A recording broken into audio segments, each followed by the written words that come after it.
Do the tough things first. Ray Zinn now imparts his management philosophy in Tough Things First. Zinn covers the gamut from the essence of human happiness Having value is key to human happiness. to the downside of venture capital for entrepreneurs, Venture capital can be the antithesis of entrepreneurial spirit. the essence of entrepreneurial discipline. An entrepreneur without determination is truly an oxymoron. Ray Zinn, Silicon Valley's longest-serving CEO.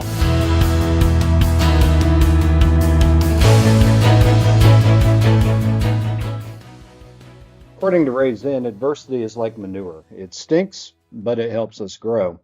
And Ray knows a bit about adversity, having gone blind when his company that he founded was about to complete its IPO, and everybody told him to pass the baton to a new CEO.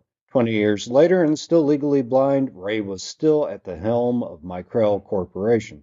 Since we all face adversity, it's good to understand what it really is and how to overcome it. But before we get to that, do get a copy of Ray's full story about adversities that he overcame and the success that he had, as well as nearly 300 pages on how to be an effective leader in his book, Tough Things First, which you can get at Amazon.com or your local bookseller. So, Ray, how do you define adversity in this age of a victim culture and what some are calling a generation of precious snowflakes? What is the real nature of adversity? As I said, adversity is like manure. It stinks, but it helps us grow. So challenges are really what drive growth or performance. And without challenges, we really aren't going to move forward. I used to tell my kids, pray for problems. And they looked at me like, are you crazy? Problems come without having to pray for them. But really, if you think about how you overcome challenges or problems, is by having something adverse take place, whether it's loss of a family member, whether it's a loss of your job. Things happen to us that are beyond our control. And as a consequence, we try to find a way to combat that. That Olympic pistol shooter from Germany that lost his right hand in an automobile accident came back 4 years and won the same competition with his left hand. And so you think about, wow, that's really difficult because, if you're a right-eyed person, you have to shoot right-handed. And so shooting left-handed as a right-eyed person is very difficult to do. But yet he did it.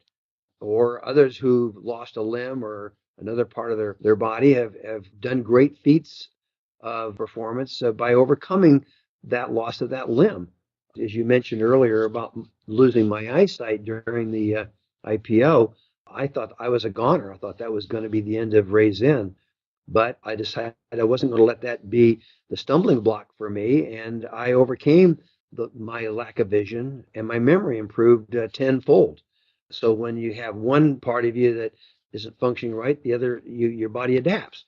And so my memory got better, and I was able to continue on. And actually, I think I did a better job as a legally blind CEO than I would have with being fully sighted. I look at adversity as a good thing, because without challenges, none of us would have a job. Well, I agree with all of that, but let's shift this a little bit. I mean, a big part of your audience on this podcast is Silicon Valley and entrepreneurs, and you did a speech back in June where you talked about a very interesting type of adversity, one that many of these entrepreneurs face, namely the adversity of inventiveness, where really out-of-the-box thinkers are too impatient to wait for the people or the entire market to embrace the changes that they are building. So let's talk about this lag time between new ideas and them taking hold in a broad market, this adversity of inventiveness. Sure. The camera in the cell phone is an example of that. Back when it was introduced, everybody was poo-pooing and laughing, saying, oh, who wants a camera in their cell phone? Because we're so used to using the point and shoot or the handheld camera that we just couldn't see how having a camera in a cell phone was going to have equal quality and a capability of a handheld. And so it didn't take off at first. It was looked upon as kind of a dumb idea. And that's what happens in most cases, is that When you have a new idea, it's generally rejected. Only about 20% of the populace will accept a new idea. So you got 80% have to be converted. And so that's the adversity of inventiveness, is you have to be able to deal with this naysayer, NIH not invented here mentality for the first year or two until the idea catches hold. It will catch hold ultimately, but it takes time and you have to be patient. Well, another part of your history which speaks to adversity is markets. And I really want to get into this subject for the entrepreneurs who are listening in, because you were in the semiconductor business for over 37 years, and or even longer, back when you made a regular paycheck instead of running your own company.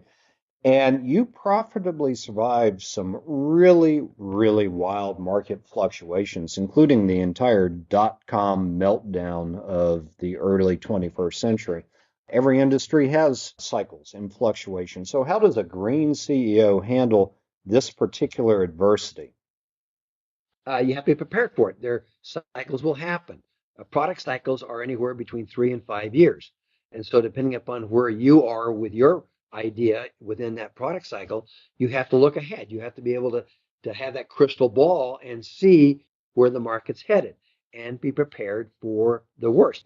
We all hope for the best, but we prepare for the worst. That's how you run a good company. So during good times, you have to salt away. You have to sock away some of your funds, not spend it, because there are going to be lean times. You're going to have that financial backup, the savings account, as you would, to draw on. So, don't spend it all when times are good. And you got to prepare for bad times because they will come. Well, let's talk about this briefly, because occasionally there's some really outsized, asymmetrical, unanticipated adversities. And what you're saying is that you have to anticipate all adversities. I know that one time at Micrel, you had a customer who exited their business and took all of their business away from you, which I think, if I remember correctly, accounted for about a 25% revenue drop. And that was a big kick in the teeth, and it was somewhat unanticipated. So how does a CEO anticipate the unanticipatable? You don't spend it unless you have it. So you have to have some reserve capability to be able to launch yourself out of these difficult things, like when we had this one customer go away. The other thing is we set a policy then after that we would not have a customer greater than 25% of our revenue, because you can tolerate a 10 or 15% problem drop in revenue, but it's hard to handle a 50 or 60% drop in revenue. So you want to make sure you spread your risks and not be too dependent on any one customer. So Ray's lessons are really about looking at adversity as a challenge, as a puzzle, as a problem to solve. When you take the personal trauma out of it and you can break down any situation into a problem to solve, it can actually become kind of fun and challenging. One simple challenge to solve is connecting with Ray directly on Twitter, LinkedIn, and Facebook. Drop by toughthingsfirst.com/contacts to find his social media touchpoints. And if you have not already, subscribe to the Tough Things First podcast on iTunes, Google Play Music, Stitcher, and other popular podcast apps.